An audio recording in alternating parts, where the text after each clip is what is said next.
This herd of cattle was Lion Tete's retirement plan. Throughout his working life, he contributed regularly to increase the herd, hoping that when he retired, it would become a viable business. But despite all his efforts, trade with his cattle is still severely restricted. In southern Africa, hundreds of thousands of cattle owners, like Lion Tete, live in or close to wildlife conservation areas. Their cattle are their biggest asset, but the majority of these farmers cannot access lucrative markets for their cattle or the beef they produce. For more than 90 years, many of southern Africa's cattle farmers have been kept in virtual trade lockdown because of foot-and-mouth disease. So what is foot-and-mouth disease? Examine it. It has nothing on the lower gums. Foot-and-mouth disease is a contagious viral disease of cloven-hoofed animals, such as cattle, pigs, sheep, goats, as well as wild ruminants like buffalo or impala. On the dental pad, this is where we also check on the dental pad if it has something, because the lesions develop on the tongue and all parts of the mouth. But thus far, it has no other lesions in the mouth. So we now go to the feet. Foot-and-mouth disease virus sometimes, not always, causes sores in the mouth and at the skin-hoof junction of the feet, and also on the teats of cows. So you can see it's not normal.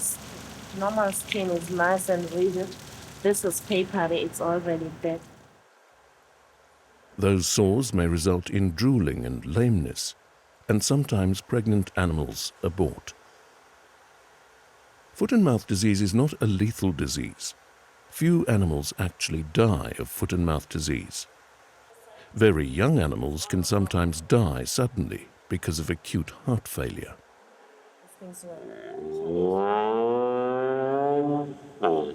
This is all the things that are making it to salivate that much.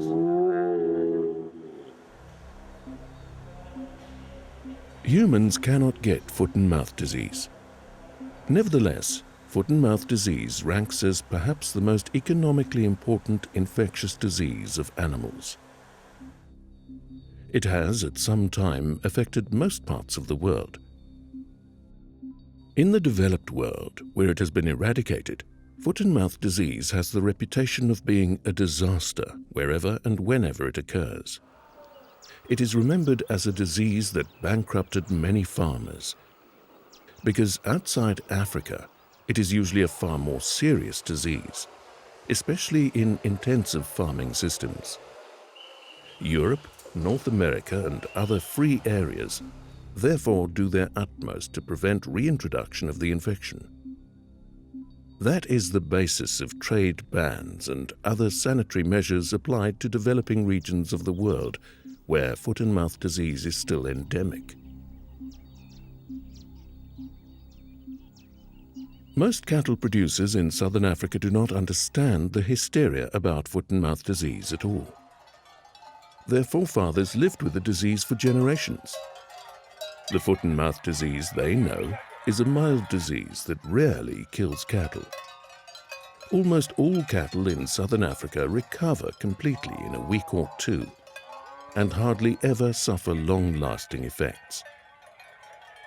Farmers like Lion Tete are far more concerned about lethal diseases like tick-borne infections that seem to be accepted as the norm by animal health authorities because they do not affect trade. These farmers see the harsh control measures applied to foot-and-mouth disease control as an inexplicable burden. So the direct costs of foot-and-mouth disease in southern Africa are minimal because the disease itself is essentially trivial. However, the indirect costs resulting from trade disruption and embargoes are far more serious. Indirect costs are not only financial, but the environmental and sociological costs are difficult to quantify. The cost of construction and maintenance of disease control fences put in place to separate wildlife especially buffalo, from livestock is increasingly unaffordable. There are also costly routine control measures, such as prophylactic vaccination programs, as well as elimination of foot and mouth disease outbreaks when they occur. And caught up in this foot and mouth disease controlled environment are hundreds of thousands of rural farmers like Lion Tete, who cannot escape poverty and subsistence farming. There are two distinct branches of the foot and mouth disease virus genus: the SAT types, the Southern African Territories viruses, and the Eurasian types. The form of foot and mouth disease that occurs in southern Africa, known as SAT type, is different from foot and mouth disease that occurs in most other parts of the world. The SAT lineage viruses, identified as SAT1, 2, and 3, evolved in association with African buffalo and are maintained mainly by African buffalo populations. They are thought to have been the primordial foot and mouth disease viruses and have possibly been present in southern Africa for nearly 1,000 years. The African buffalo is the only wildlife species known to naturally harbor foot and mouth disease viruses. They can carry them, but do not get sick from them, and also show no signs of foot and mouth disease. However, if they come into contact with farm animals like cattle and sheep, and also other cloven-hoofed wild animals, they can sometimes, but not always, pass on the virus. The interaction between SAT-type foot and mouth disease and wildlife, buffalo in particular, is unique and also crucial because the viruses survive indefinitely in wildlife populations, independently of livestock. For that and other reasons, we cannot eradicate SAT-type viruses from southern Africa because the mass destruction of buffalo is clearly not an option.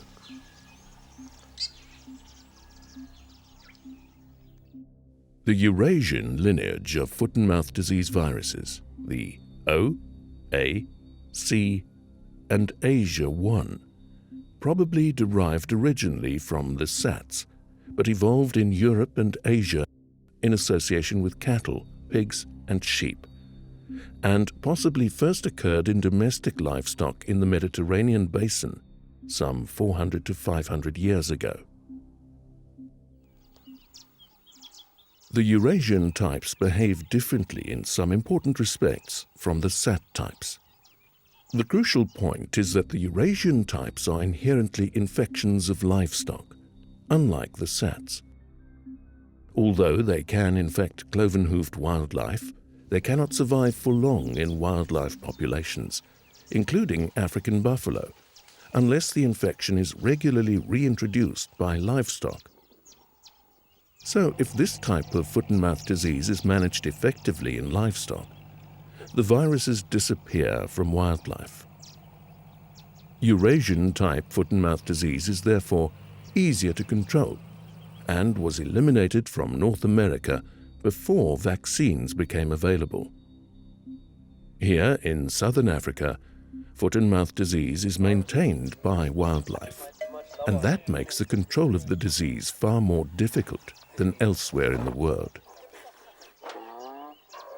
The major differences between SAT and Eurasian serotypes of foot and mouth disease virus and their effects. SAT foot and mouth disease evolved in and is maintained in buffalo, while Eurasian foot and mouth disease evolved in and is maintained in livestock. The SAT viruses cause slow, inefficient spread, but the Eurasian types cause rapid, efficient spread. SAT types cause mild disease with apparent low morbidity. The Eurasian types cause apparent high morbidity.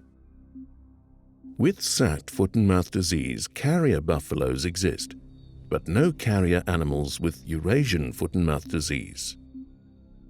The antigenic diversity of SAT viruses complicates vaccination, while Eurasian viruses have less antigenic diversity.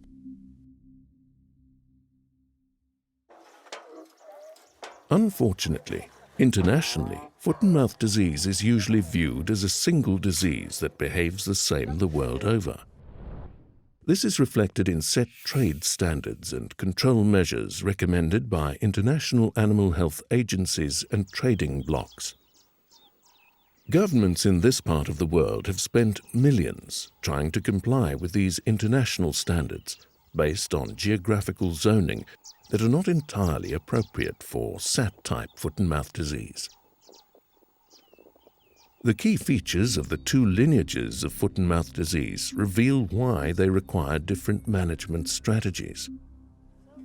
In southern African rangelands, the spread of infection caused by SAT-type viruses in cattle populations is usually slow and inefficient, with the number of secondary cases generated by a single infected animal in a fully susceptible population only barely above 1. Eurasian-type foot-and-mouth disease, on the other hand, is notorious for its ability to spread rapidly over long distances, even without the transportation of infected animals. Therefore, it is a highly contagious infection, with one animal able to infect 10 or more others.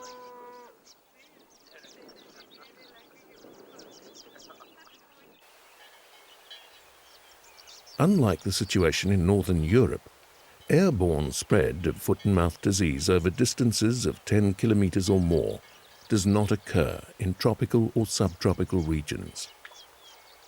This is related not only to climate, but also the species of animals involved, as well as stocking density.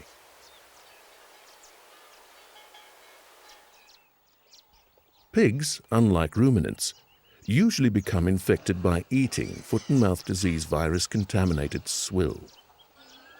In other parts of the world, pigs are important in the maintenance of foot-and-mouth disease. In southern Africa, pigs have rarely been involved in outbreaks caused by SAT viruses. Furthermore, SAT serotypes commonly cause mild disease as well as subclinical infection, so the number of cattle that actually become sick is usually less than 5%, and often below 1%, even lower in sheep and goats.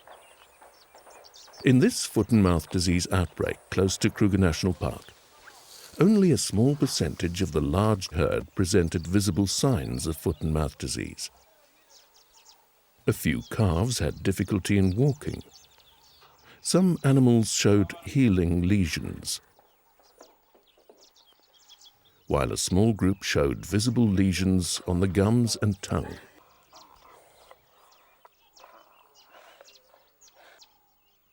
Cattle that present lesions can sometimes be identified by visible drooling.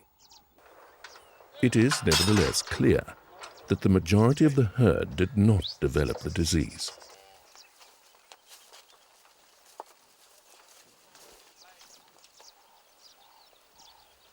The role of wildlife, the fact that the disease is most often mild or subclinical, and the antigenic diversity of the virus all have important implications for control of foot-and-mouth disease. The interaction between SAT-type foot-and-mouth disease viruses, livestock and wildlife in extensive rangeland systems, especially in and around wildlife conservation areas, is complex and also not yet fully understood. In most wildlife areas of southern Africa, there are no fences separating wildlife and livestock. Some countries, on the other hand, have erected thousands of kilometers of fencing to create foot-and-mouth disease-free zones in order to benefit livestock farming.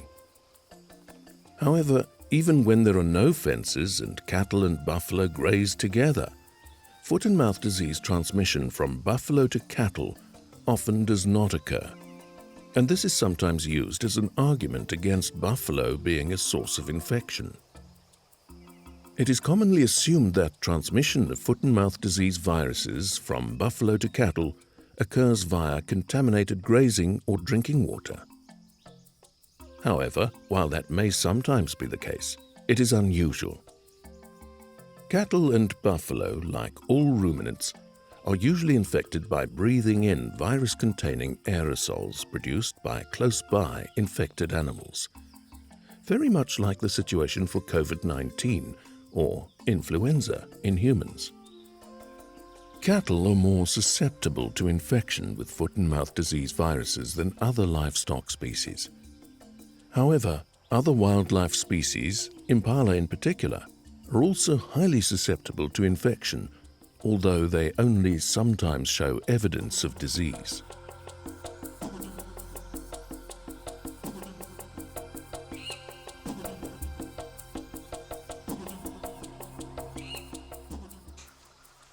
Buffalo breeding herds show no signs when they are highly infectious, and no one can accurately predict when breeding herds are likely to be particularly dangerous.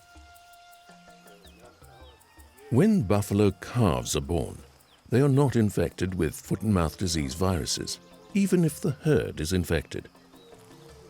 Initially, the colostrum they receive from their mothers in the first few hours after birth protects them against infection for some months. But when the colostral antibodies wane after a few months, buffalo calves soon become infected. The first one probably by an adult carrier in the herd. Once that happens, infected calves rapidly spread the infection to each other. Like children in a creche, during these calfhood epidemics, calves excrete large quantities of SAT viruses for a week or so, although they show no signs of the disease. Most calves in the herd thus become infected more or less simultaneously, and it is during these times that breeding herds of buffalo are potent sources of foot and mouth disease viruses for other susceptible animals, cattle especially, in the vicinity. After a calfhood epidemic in a buffalo herd, the virus disappears from the bodies of about half the individual calves within a month of infection. In the other half, referred to as carriers, the virus persists in the lining of the throat for many months or even years. Infrequently, buffalo carriers transmit SAT viruses to other buffalo with which they are in close contact, and even more rarely to cattle.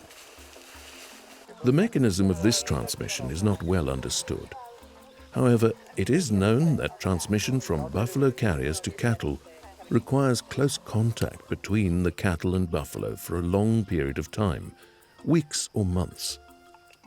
So it is unlikely that single or small groups of stray buffalo carriers transmit foot and mouth disease during brief encounters with cattle.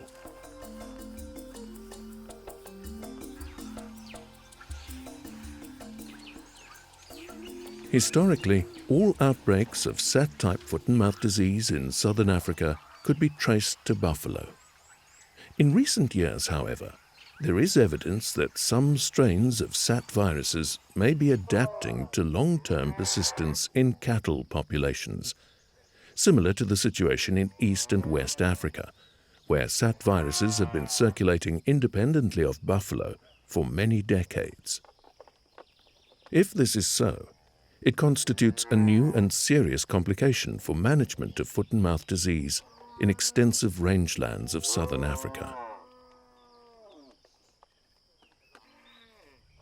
The foot and mouth disease problem in southern Africa is not country-specific. It is a fundamentally regional problem. Foot and mouth disease disappeared from livestock at about the turn of the 19th century due to the Great African Rinderpest pandemic of 1896. That pandemic not only decimated the cattle population of southern Africa, but also the major maintenance host of SAT-type foot and mouth disease in the region, the Cape buffalo. After the pandemic ended, the buffalo population in the Kruger National Park in South Africa numbered less than 100 animals. Thereafter, their numbers grew almost exponentially, and in 1980, more than 30,000 animals were recorded in the park. The recovery of the buffalo and cattle populations enabled increased frequency of contact between these two species and resulted in the sudden and unexpected reappearance of foot-and-mouth disease in Zimbabwe in 1931. Since then, foot-and-mouth disease and its control measures have had a profound effect on the agricultural economies of African countries. With the exception of Lesotho, foot-and-mouth disease has been reported in all southern African countries since 1931. There was a steady increase in foot-and-mouth disease outbreaks in cattle between 1931 and the late 1970s. However, between about 1980 and 2000, very few outbreaks in cattle occurred. There is reason to believe that this was due to local production and application of improved foot-and-mouth disease vaccines beginning in the late 1970s. Since 2000, however, foot-and-mouth disease outbreaks in cattle have increased remarkably in the SADC region, particularly since 2010. The SADC region experienced 218 outbreaks, 34 events, in the past decade, far more than in any other decade in recorded history. Most events and outbreaks occurred in endemic areas of these countries, where cattle are vaccinated more or less regularly at the livestock-wildlife interface. This provides prima facie evidence that vaccine efficacy declined in the last 20 years. The reasons for this deterioration have not so far been investigated adequately, but are likely to be multifactorial.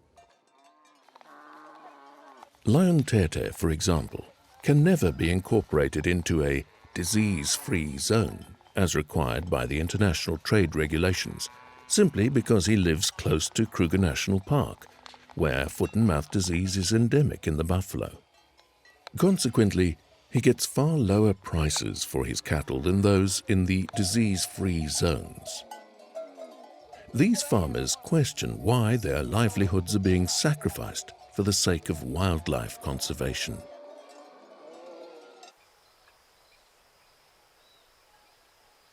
Southern African countries with large foot-and-mouth disease-free zones like Botswana and Namibia are an exception, although their livestock farmers in wildlife areas face the same problem as lion tete. South Africa and Zimbabwe had foot-and-mouth disease-free zones in the past, but have lost international recognition of those zones because of the increasing occurrence of foot-and-mouth disease and spread into foot-and-mouth disease-free zones.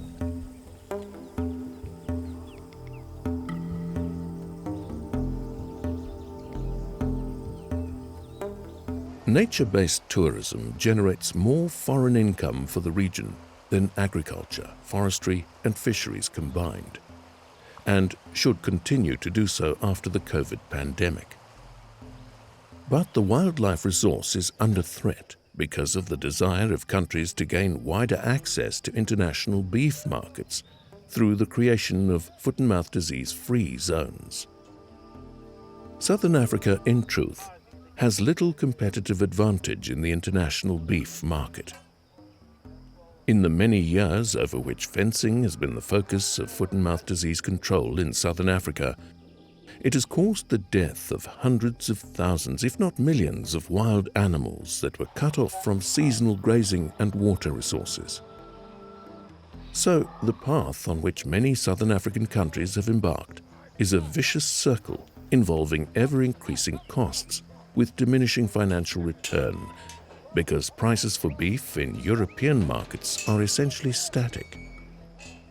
The creation and maintenance of foot-and-mouth disease-free zones is enormously costly and environmentally and socio-economically disruptive, with the consequence that no new foot-and-mouth disease-free zones have been established in Southern Africa over many decades. Over the past 20 years, an innovative initiative for wildlife conservation has resulted in the creation of mega conservation areas that stretch across country borders. In order to restore ancient wildlife migration routes in these transfrontier conservation areas, fences between neighboring protected areas are removed. This is, however, in sharp contrast with the use of fences to establish foot-and-mouth disease-free zones. Up to now, the key features of foot-and-mouth disease dictated how countries thought it should be managed. It requires the separation of susceptible livestock from the source of infection, particularly the African buffalo. It also requires surveillance to ensure early detection, as well as vaccination. Yet each of these requirements is now problematic, and therefore requires urgent correction. In theory, the control of SAT serotype foot-and-mouth disease in southern Africa rangelands should be relatively easy because it tends to spread slowly and inefficiently in livestock. On the other hand, because SAT serotype foot-and-mouth disease tends to result in a high proportion of animals with either mild disease or subclinical infection, many such cases are either difficult or impossible to identify by physical inspection of animals, irrespective of how thorough the inspection may be. Therefore, currently, it is impossible to be sure where SAT-type foot-and-mouth disease virus is present.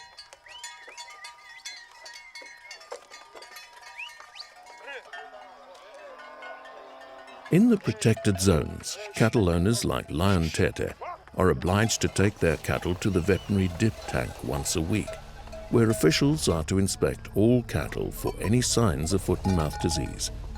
But this is unreliable. In South Africa, for example, cattle auctions in previously disease-free zones have recently been identified as a source of foot-and-mouth disease spread.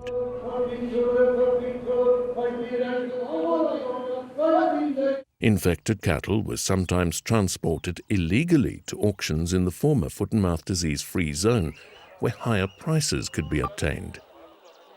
The difficulty in preventing such activity was primarily due to a lack of an effective cattle identification system, but inability to detect infected cattle that did not show signs of the disease also contributed.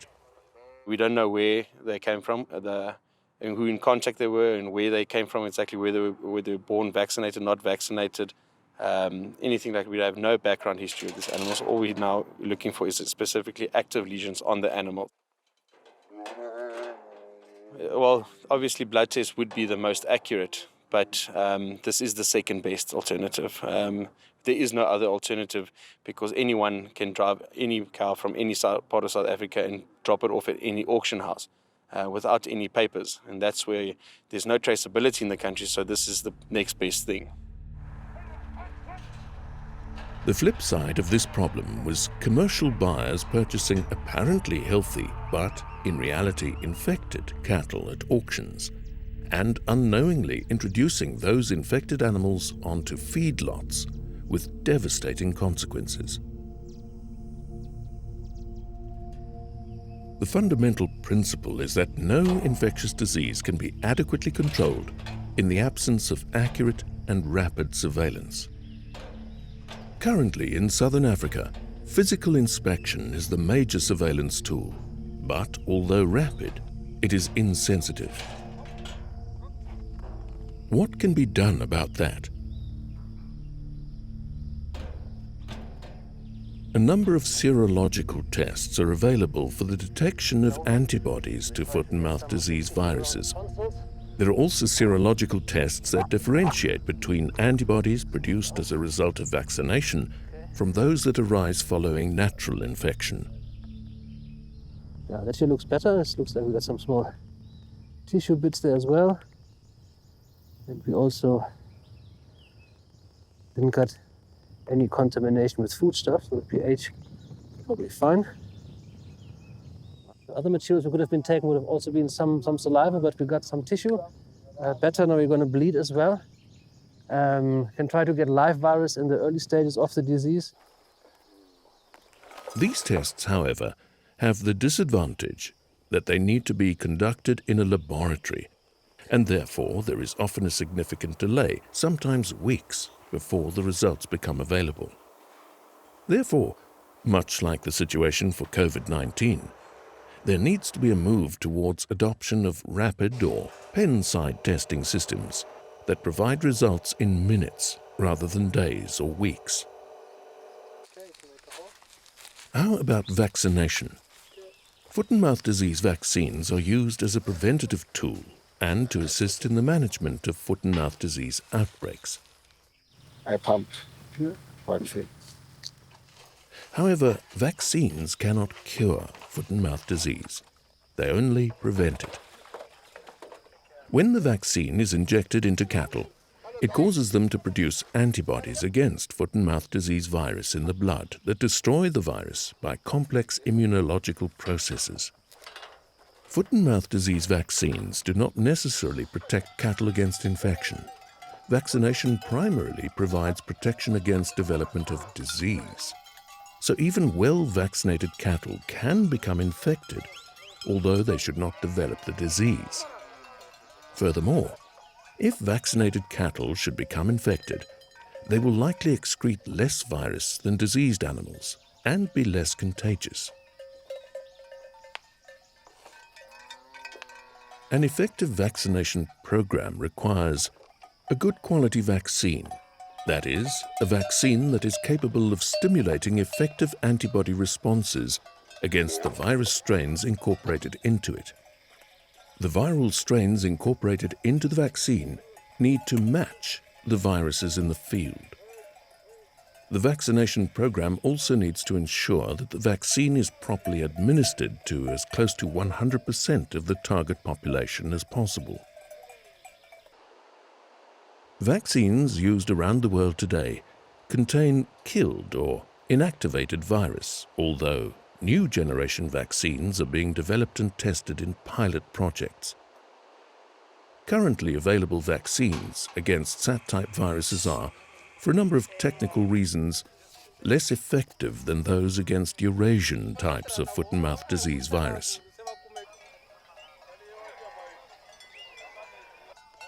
Lineage has for many years complied and presented his cattle with every scheduled vaccination, on average 2 times a year. He and his co-farmers will do anything to prevent an outbreak and have also started to herd their cattle away from wildlife fences. Yet, outbreaks of foot-and-mouth disease continue to persist. In their area, they had 3 outbreaks in the past 7 years. 6-day-old lesions here. Top of the dental pad, the upper gums, also the tip of the tongue. With each outbreak, they go into an even tighter trade lockdown and prices drop even further. When outbreaks occur, farmers are usually further obliged to bring their cattle for additional vaccination rounds. Frequent rounds of routine vaccination are costly and logistically challenging for Southern African governments, in part because all stakeholders have been demotivated by investments that have been yielding poor results.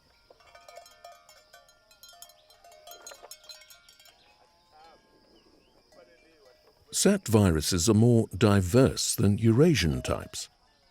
The range of vaccine strains is limited, and it is also challenging to gain regular access to all cattle in deep rural areas. A recently published study indicates that, based on circulating antibody levels, vaccination of cattle in the protection zones of South Africa failed to induce antibody levels usually associated with protective immune responses. The recommendation for the vaccines currently available in the region is to vaccinate the cattle every 6 months. The main objective of vaccination programs against SAT viruses in Southern Africa rangelands is to generate herd immunity levels of 70% or more. Achievement of that goal needs to be judged on the basis of serology conducted on the vaccinated cattle population. In other words, through what is known as post-vaccination monitoring. If herd immunity levels of 70% or more are achieved, outbreaks of disease should not occur. But due to a variety of factors, post-vaccination monitoring is not often performed. Therefore, actual auditing of vaccination programs is only rarely conducted. That, internationally accepted, is a recipe for disaster. There is also the problem that vaccination campaigns are often based on bringing large numbers of cattle to central dip tanks and inspection races. There is no better way of spreading foot and mouth disease than that. Vaccination may therefore not only be a waste of time, money and effort, but also compound the foot and mouth disease problem. If the status quo persists, it is safe to assume that the foot and mouth disease problem in our region will continue to escalate exponentially. Continued outbreaks will place a massive financial burden on all affected livestock producers and industries in southern Africa. What do we do about this? We need to change the perception that the only or first prize solution depends on the securing of geographical disease-free zones.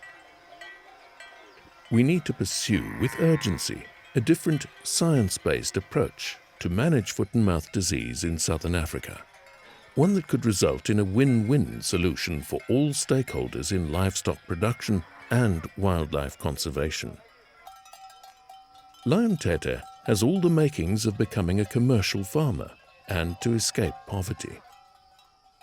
He can produce perfectly safe beef, even though he lives in an area where foot and mouth disease is endemic in the buffalo. In our new approach, we should concentrate on the safety of the beef itself and not on the area where it was produced.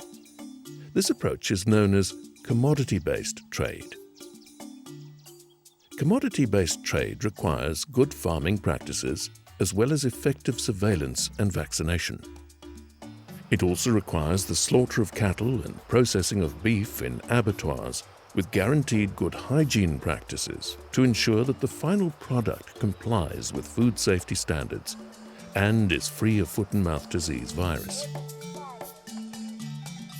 Lion Tete and his co-farmers have, a few years ago already, started with good farming practices. With the help of a program called Herding for Health, they learned how to be compliant with commodity-based trade requirements for the red meat supply process. They practice herd health and have improved carcass quality with efficient records. They are guided by skilled eco-rangers to also be more wildlife-friendly farmers. They're encouraged to herd their cattle away from wildlife fences and do strategic kraling. They are compliant with conservation agreements to benefit and promote wildlife conservation through better livestock management. They are trained to be climate smart and have implemented planned grazing, and they do active rangeland restoration. With this land management, it's excellent. Because previously, when it comes to winter, cattle are dying.